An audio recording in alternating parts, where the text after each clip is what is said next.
Section 8 is going to be on measurements, and we're going to look at measurements and data analysis. The data analysis starts off with just kind of reading some diagrams, and we're going to be applying a lot of the processes that we did over the last sections. But here, starting with this, we're going to start with the circle graph, and it shows a family's budget and how a family budgets its annual income. If the total annual income is $130,000, what amount is budgeted for auto expenses? Okay, so we look at the diagram and we go, okay, auto expenses is 13%. I don't know why it's not letting me right there. There we go, 13%. So basically 13% of the budget, or 13% of the 130,000, is budgeted for auto expenses. How do we handle that? Just like we have before, it's basically just percentage times total. Total will give me the part. So our percentage as a decimal times the total. And what is 13% of 130,000?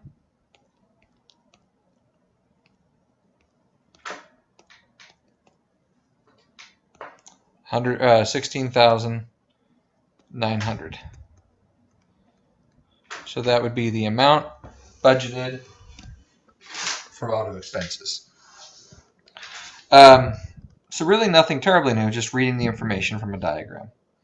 The graph below shows how much money was given to a charity over 5 months.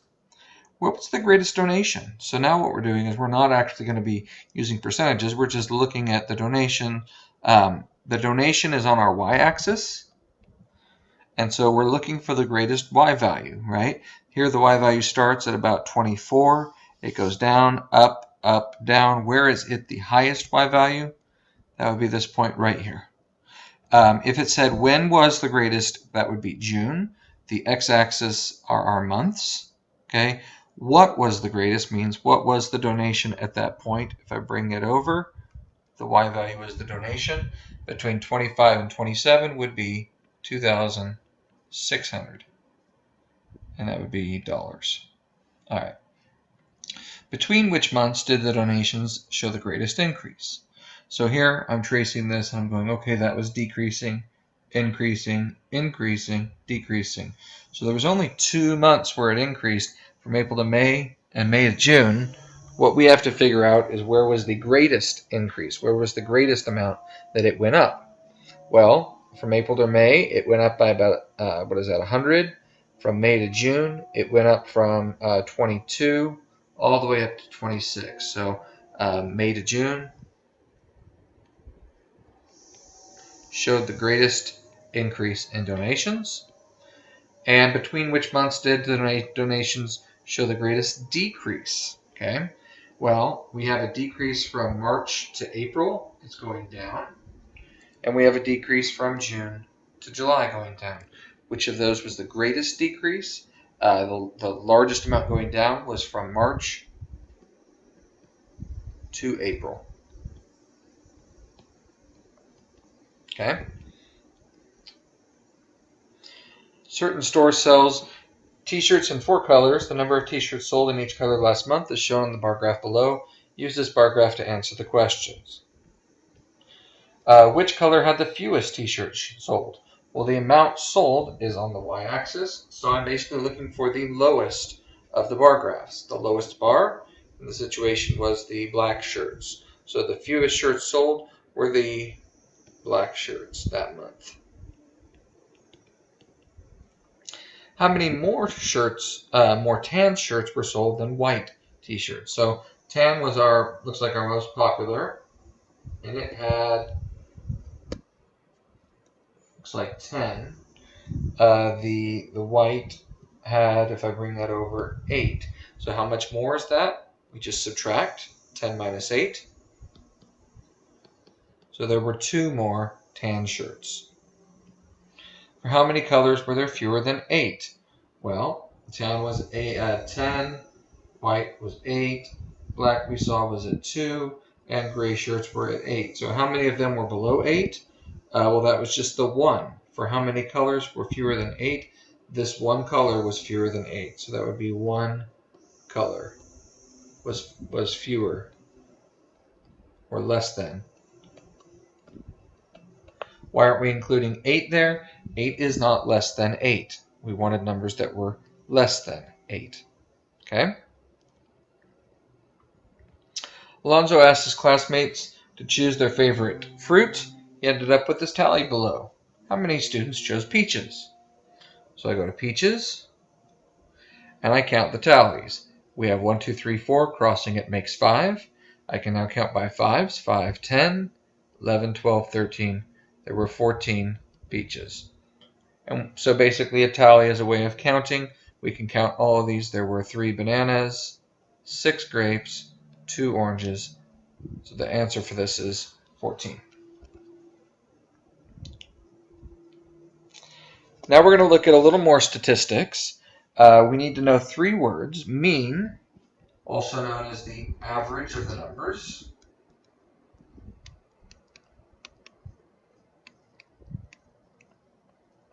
How do we get the average of all the numbers?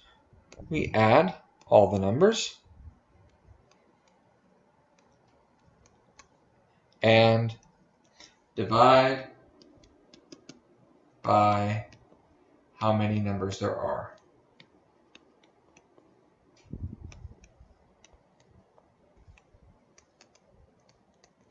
There is a formula for this that we use in statistics. To add all the numbers, what we do is we use a summation. So we add, that's a really bad summation. It's a little better. All the numbers, all the individual x's, we add them, and then we divide by how many there are, and that would be n. So this is a formula that we use in statistics that stands for the mean. But as long as you know how to get it, we're fine for now. The median. The median in real life, keep in mind, a lot of these have use outside of math class. The median of the road, literally the middle of the road. Generally, you would have a bad car accident if a vehicle crosses the median, because you have 2 vehicles that are coming at each other. A lot of times they'll put the cement in the middle of the road. That's called the median. What's the key here? It is in the middle. So just like we call a median a middle of the road, a median number is going to be our middle number. To do that, now I wouldn't ask all my students to stand up and just go, oh, you're in the middle. If I wanted the median, let's say, height of all the students in the class, I wouldn't just pick the person who's sitting in the middle of the class. What I would have to do is I would take all of the people and put them in order first. So that's what we're going to do when we do median. We're going to order the numbers. Okay. And then once we order the numbers, I can find the middle number by counting, towards the middle. Or if there's 2, we average the middle 2. So if I had an even number of students in the class, well, then I wouldn't have a single person in the middle. So if I wanted the median height, I would take the average of the middle 2 people. So mean is our average, median is the middle number, or the average of 2 middle numbers, and the mode is the most common number.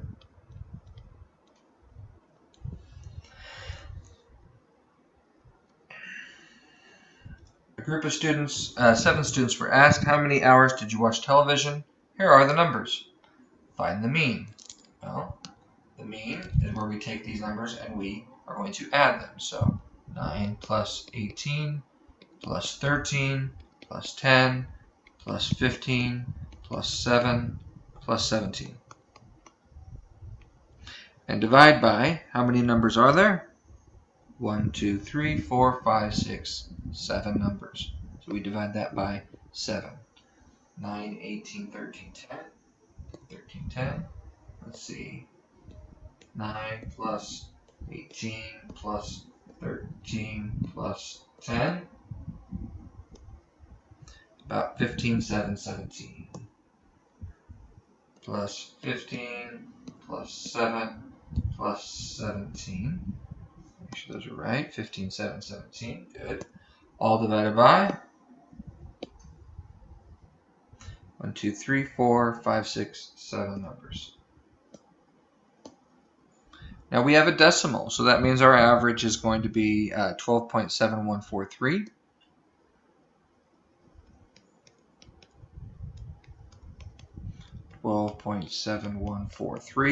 If we did it to the nearest tenth, we would say 12.7.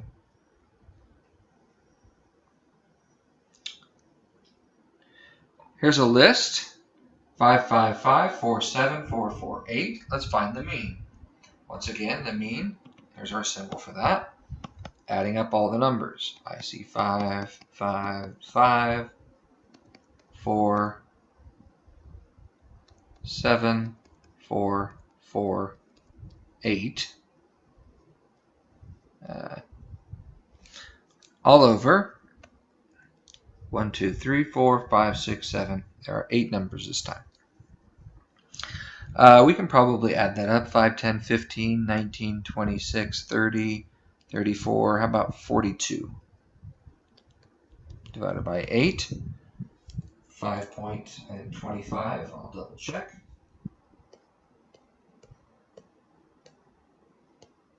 About 5.25.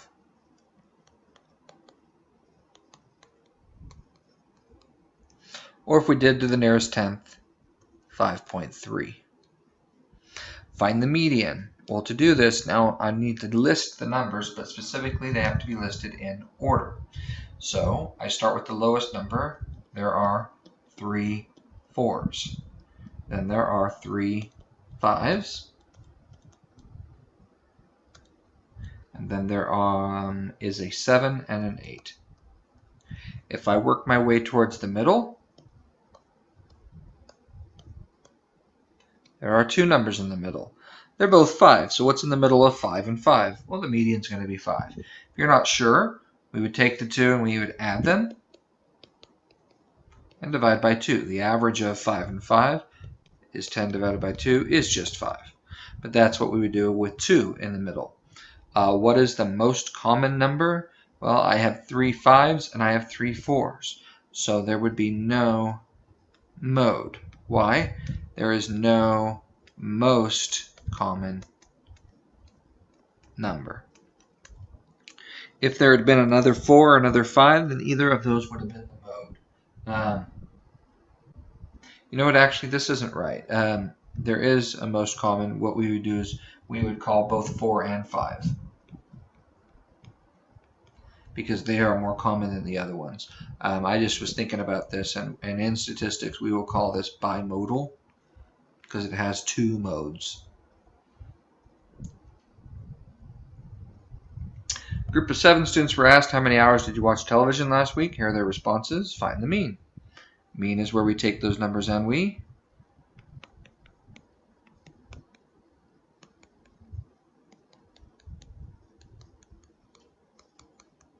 and divide by. I heard there were 7 numbers. So let's see. 19 and 19 is 38, 42, 56, 60, 73, 85. I got 85 divided by 7. I'm going to double check my math this time. 5, 14, 19, 4.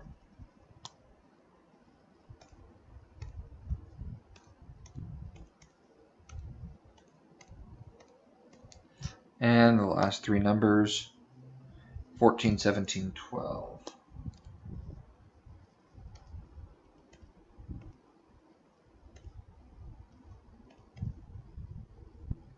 Let me get rid of this. All right, so just add those. Okay, so it was 85. 1, 2, 3, 4, 5, 6. Dividing that by 7. How about 12.1429 or 12.1 would be the mean. Find the median. Well, if I put them in order, our lowest number is 4, then a 5. Then we jump all the way to 12. Then we go, there are 2 14s, a 17, and a 19. If I work my way towards the middle, 14 is the middle number. That would be the median. Find the mode. Is there any most common number this time? Well, there were 2 14s and no other duplicates, so the most common number would be 14 as well. A board is 117 inches long. How long is its feet in? How long is it in feet and inches? Okay. So to do this, we have to convert it basically. I'm going to take that 117 inches and I'm going to use a conversion between feet and inches. Let's say we know that 1 foot is equal to 12 inches. Most of us can thank Subway for that, right? A foot long. So when we look at this now, this can actually be set up as a ratio. I can set up a ratio of 1 foot over 12 inches or 12 inches over 1 foot. And why can I do this? Because they're equal to each other. So the ratio is really, both of these is a 1. 1 foot over 12 inches or 12 inches over 1. Both of these are 1 basically. It's the same thing divided by the same thing, just in a different measurement. So I'm going to take my amount and I'm going to multiply it by a ratio and try to eliminate something. So the amount that we have is 117 inches. And I'm going to multiply it by one of these ratios. Well, am I going to use the 1 foot over 12 inches or the 12 inches over 1 foot? Well, we have to figure out what do we want to get rid of. If I did 1 foot over 12 inches, what we would end up with is inches on the top and inches on the bottom. Therefore, they would cancel each other out, and we would end up with our answer in feet. If I had done it the other way, and I had done 12 inches over 1 foot, these wouldn't cancel. I'd end up with like inches squared over foot, and I'd end up with utter nonsense. So what we have to do is figure out what do we want to get rid of, put it where? Well, if I want to eliminate something on the top, I put it on the bottom. So basically now what this does is I'm going to end up with 117 feet over 12, or 117 over 12 feet. That's not terribly helpful. So what I'll do is I will take that 117 and I will divide it by 12. If I do this on my calculator, it will give me a decimal for that.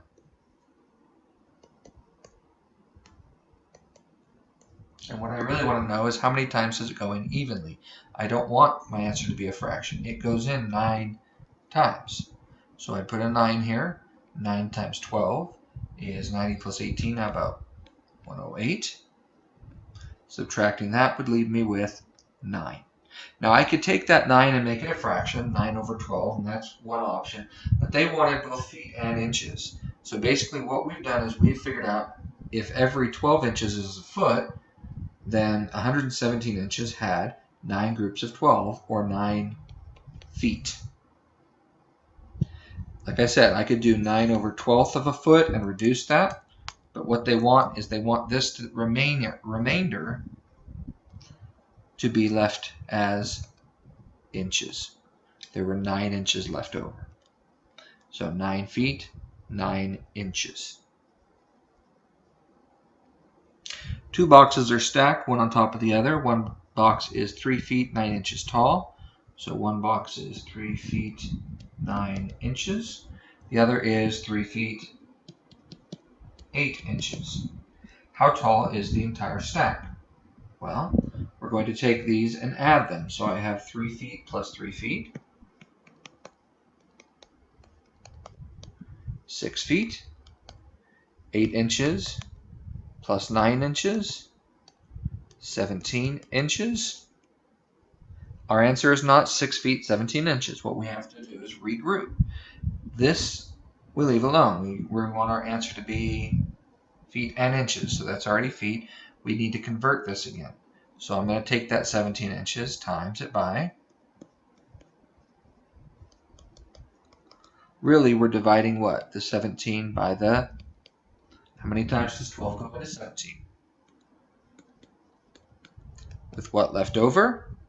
So that's another foot plus 5 inches. So now I can add these together to get a grand total of 6 feet plus 1, about 7 feet and 5 inches.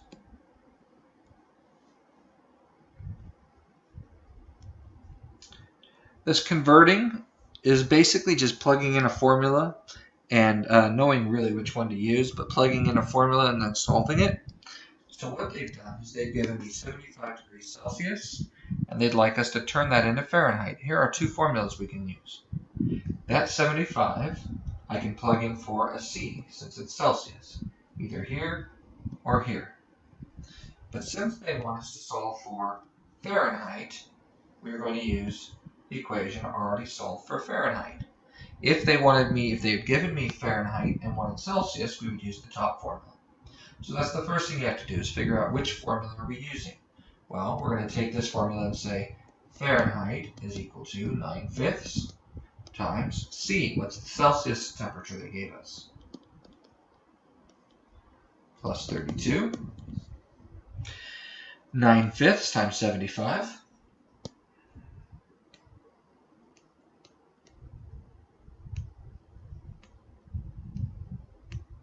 Times 75 is 135 plus 32. We're looking at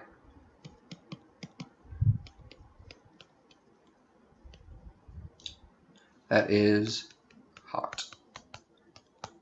So if there's something that's 75 degrees Celsius, do not touch it. That's more like when we have food, we want to serve it like really hot like that, and it cools off, but there's no way we are eating something that's 167 degrees Fahrenheit. Ooh, buddy. All right. Here are some other conversions that you need to know. So make sure you have those copied down. I'm going to be using them. For most of the rest of this, we're going to be converting. So kilometer, kilo means 1,000, and kilometers are big. Okay, so kilometers are like what they use in the European nations instead of miles. They're really big, like miles. How big? 1,000 meters. So take a meter stick, 1,000 times, that is a kilometer. Okay? 1 meter is the same thing as 10 decimeters. We don't use decimeters much, but it does show up in the questions here. Or 100 centimeters, or 1,000 millimeters. I don't know why I missed that.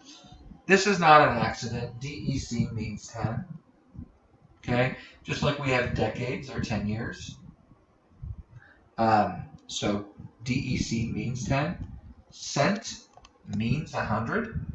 There are 100 cents in a dollar. A century is 100 years. And mil, everyone's like, well, isn't that a million? No. In fact, generally the people that know this are the people that know Spanish. What is un mil, right? And I know I'm saying it horribly. But mil means 1,000. Well, that's confusing. No, it's really not. A millennium is 1,000 years. We entered a new millennium in the year 2000. Okay? People born around that time are called millennials because it means 1,000. Okay? So here I have a cable that's 30 meters long. How long is the cable in decimeters? So I'm looking at going from meters to decimeters. I'm going to pull this. And remember, I can make a ratio for this. I'm going to take the 30 meters and I'm going to multiply it by a ratio. Either 1 meter over 10 decimeters or 10 decimeters over 1 meter. What do we want to get rid of? Since I want to get rid of meters, I need that to be on the bottom. All right, times decimeters over 1 meter. The units, the meters cancel, leaving me with just decimeters. 30 times 10, 300 decimeters. That should actually make sense. If 1 meter is 10 decimeters, then 30 would be 30 times bigger. But I'm just showing you this conversion tool actually is very useful when you get into a lot of the science classes where they're converting between things. This idea of multiplying by this ratio, very useful.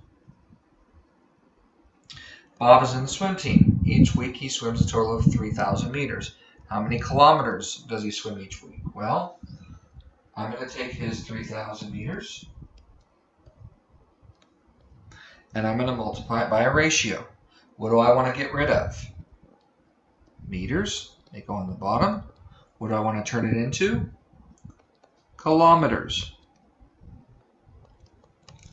Do we have a conversion for that? Yes, we do, right? 1,000 meters is 1 kilometer, because I don't need the S anymore. So I'm taking that 1 equals 1,000 and I'm turning it into this ratio to cancel out meters, leaving me with now 3,000 kilometers over 1,000. And simplifying that, how about 3 kilometers?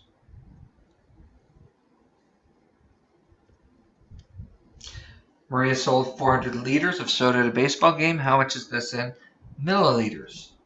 Well, the mil means the same thing it did in distance. So what I do is I take the 400 liters and I multiply it by a ratio. I want to get rid of liters, so it goes where? Well, to eliminate these liters on the top, I need liters on the bottom. What do I want on the top? Milliliters. I think I missed an L there earlier. Not millimeters, milliliters. Okay. What's our conversion? Well, 1 liter is 1,000 mil. Okay. So the liters cancel. 400 times 1,000. How about a 4 with 5 friggin' zeros? 400,000 I keep wanting to make that one go away. Milliliters.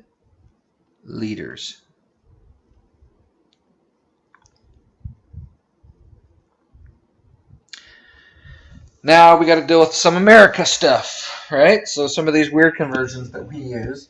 It takes 20 cups of chicken broth to make a chicken soup recipe. How many quarts is that?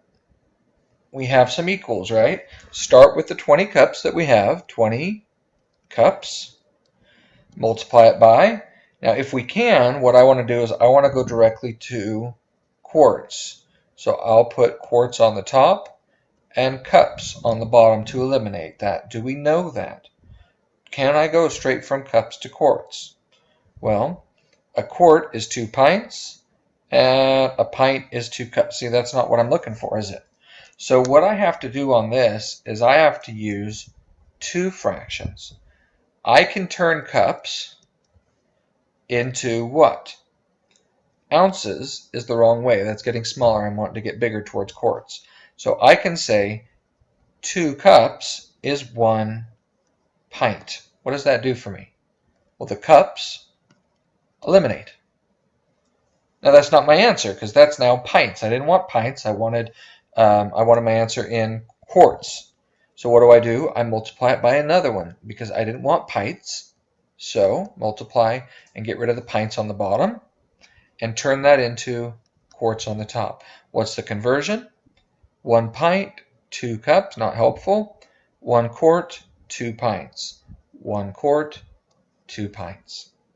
Now pints cancel, and once I divide this and simplify it, my answer will be in quarts. Multiplying the numbers, I have 20 quarts over 4, or just 5 quarts.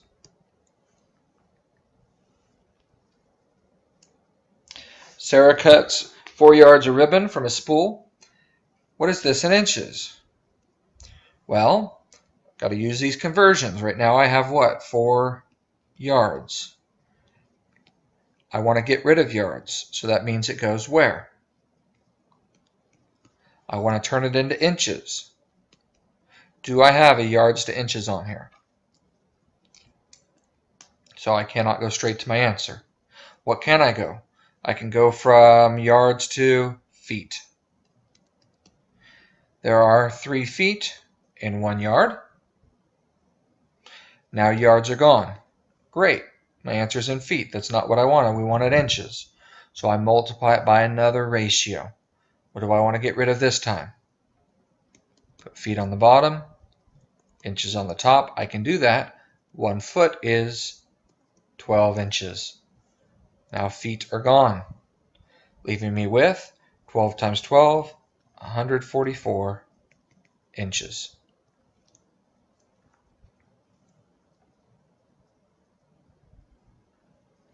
Alonzo cuts 3 1/4 yards fishing line from a new reel. How much is this in inches? Well, we got this again. So 3 1/4 yards. So if I'm going to start multiplying this, I'm going to take that 3 1/4 and turn it into a fraction.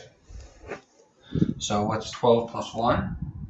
About 13/4, and that's currently in yards. I want to get rid of yards, so yards goes on the bottom. I cannot go from yards to inches.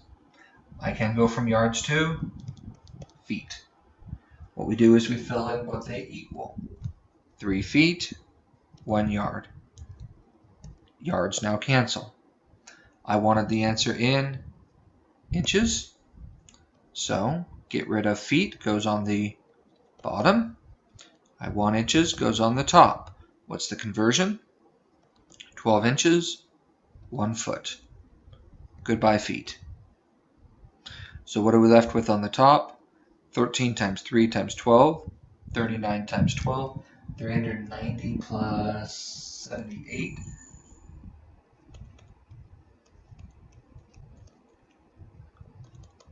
All over 4. I'm going to double check my math. 13, 3, and 12.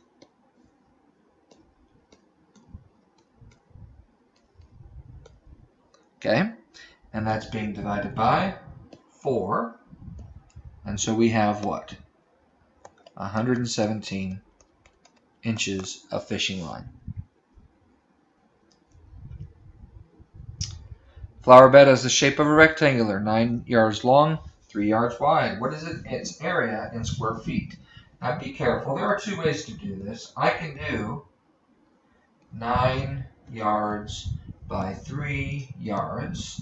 And what I can do is I can find the area. 9 times 3, 27 square yards. I don't recommend this, but you can do it.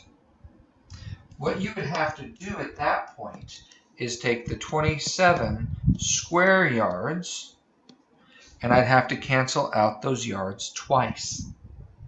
So I know it's 3 feet is 1 yard, but that is not going to give me my answer, because that only cancels one of the yards, and this is yards squared. There's 2 of them. So I'd have to do that twice. So really what I would end up with is 27 times 9, 243 square feet. I have to do better than that. 243 square feet. If you don't like that, I need 2 yards to cancel with these 2 yards, then the other option is just change these to feet at the beginning. See, 9 yards is the same thing as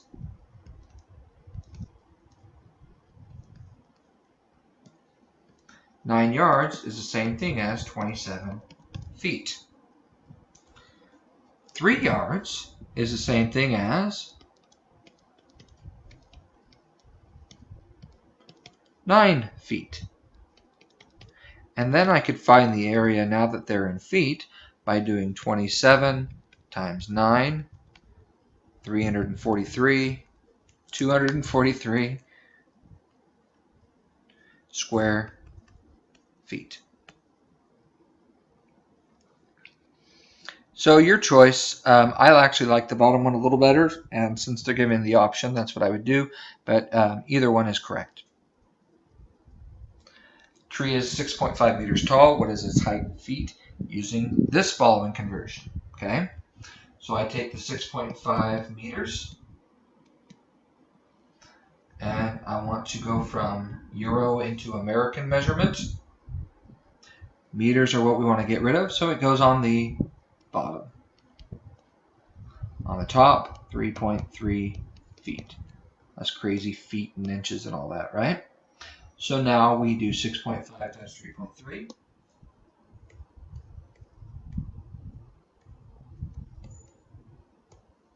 21.45. And we are in feet. Lots of converting here. Apartment has 85 square meters of carpeting. How much is that in square feet? So this time we're going to go in a different direction. But they give me, I don't have to do the whole double converting because they give me what the double converting is this time. So I can take the 85 square meters and say, look, I know that 1 square meter is the same thing as 10.8 square feet. So I can cancel out the meters squared. And I just need to do 85 times 10.8.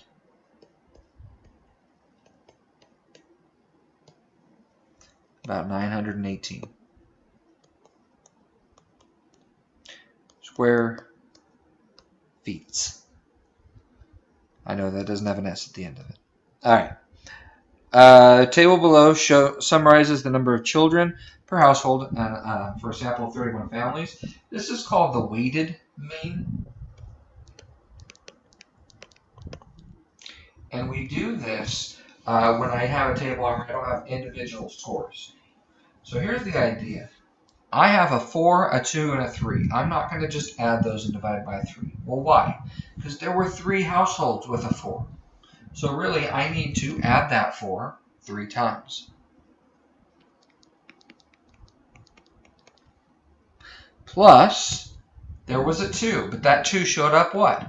14 times. 1, 2, 3, 4, 5, 6, 7, 8, 9, 10, 11, 12, 13, 14.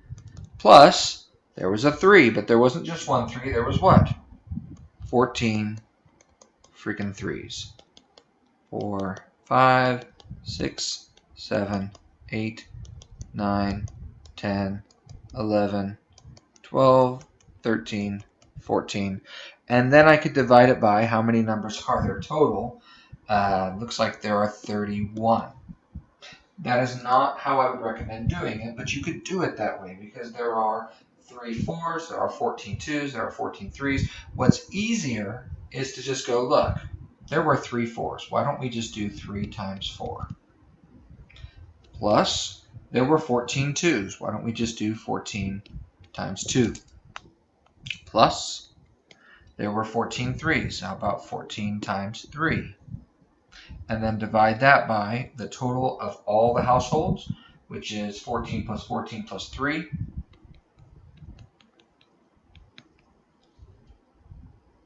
Or 31. So I can do this one a lot easier than that top one. Agreed? 3 times 4 plus 14 times 3. 14 times 2 and 14 times 3. Okay. Plus, there were 14 3s, all divided by the total. And now I have a weighted average, 2.645, or how about 2.6 households on average, okay? So basically what we can do is we can do each n times each x. So we take these and we multiply them, and then summation, we add them up, and we divide it by the total of the numbers. This, I think, is another example of where we actually see weighted means. GPAs. If I have an A in one class, is it the same thing as an A in another class? Well, no, not depending on my units and GPA.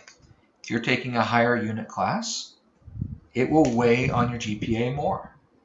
So how do they do that? Well, they will take the number of units times its point value. So you have 6 units of math and you got an A. and A is worth 4 points. So I will do 4 times the 6. You have 4 points times 6 units. Plus a B and a 4-unit history. Well, the B is worth 3. So that would be 3 times the number of units, 4. Plus an A and a 4-unit English class. So that would be 4 times 4. And C in your 3-unit badminton class. I don't know what's wrong with you. Get your crap together here. But that would be about 2 times 3. But what am I going to divide it by, right? You're like, well, the GPA was 4, so divide it by 4. Nope. Because what we do is we have each of these units, right? So basically I had 6 units worth 4, 4 units worth 3, 4 units worth 4, and 3 units worth 3. So what goes down here is the total units. There was 6, 4, 4, and 3. How about I'll just circle them. The 6, the 4, the 4, the 3, 6 plus 4 plus 4 plus 3, 10, 14, 17. On the top, 4 times 6 plus 3 times 4 plus 4 times 4 plus 2 times 3. Make sure that's right. 58 divided by 17. Your weighted GPA is 3.411. Or they would just list it as 3.41. So that's just an application of weighted means. I mean, I could write out 4 6s, 3 4s, 4 4s, and 2 3s, and then add them and then divide by how many units there are total. But this is just kind of an easier way of getting to it. The weighted mean, every number times its value basically, and then divide it by the summation of the numbers, how many there are total. Okay. So that's it. I know this was kind of a long one, but a lot of this should be really easy. And if there's things that aren't, then let's get through and sort them out. You have plenty of time to do that. So get to work on it ASAP.